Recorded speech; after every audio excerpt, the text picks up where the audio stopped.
Health টিপসে আপনাদের সবাইকে স্বাগতম। আমাদের আজকের আলোচনার বিষয়, আজকাল অনেক ছেলে মেয়েদের মাঝে ভালোবাসা মানে সেক্স। আজকাল অনেক ছেলে মেয়েদের মাঝে ভালোবাসা মানে সেক্স। 2 থেকে 3 মাসের সম্পর্কের পরই নাকি এটা প্রয়োজন হয়ে দাঁড়ায়। কিছু মাস বা 1 থেকে 2 বছর পর এমন এক পরিস্থিতি দাঁড়ায়, এক জিনিস কয়দিন ভালো লাগে।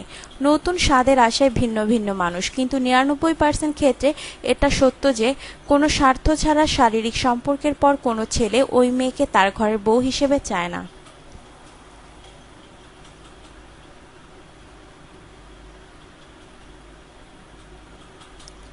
মেয়েদের বলছি, আধুনিক যুগে মন দিয়েছো বুঝলাম, একবার ভেবে দেখো, তোমাকে বিয়ে করতে একটা ছেলের চাকরি জোগাড়, পরিবারকে রাজি করানো, মোহরানা, বিয়ের খরচ ইত্যাদি কত ঝামেলা আর টাকার ব্যাপার।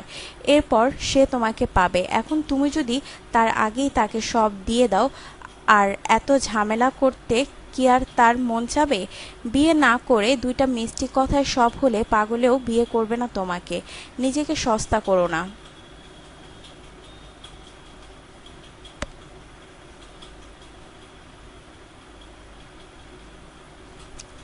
ছেলেদের বলছি, যে মেয়েটার ক্ষতি করছো করো। একবার ভাবো, তোমার আদরের লক্ষ্মী বোনটাকে যে কিনা আজ আবদার ধরেছে, ভাইয়া আমার জন্য চটপটি আনিস, অনেক কষ্ট করে খুঁজে এক ভালো পাত্র জোগাড় করলে তাকে সুখী দেখতে চাও। এখন সে এসে বলল, ভাইয়া নেটে আমার ভিডিও আসছে, কেমন লাগবে তোমার?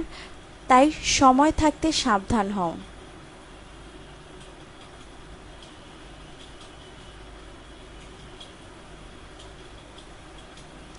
আপনার জীবনকে আনন্দময় করে তুলতে এবং বিভিন্ন স্বাস্থ্য টিপস ও পরামর্শ পেতে আমাদের চ্যানেল সাবস্ক্রাইব, লাইক ও শেয়ার করবেন। ধন্যবাদ।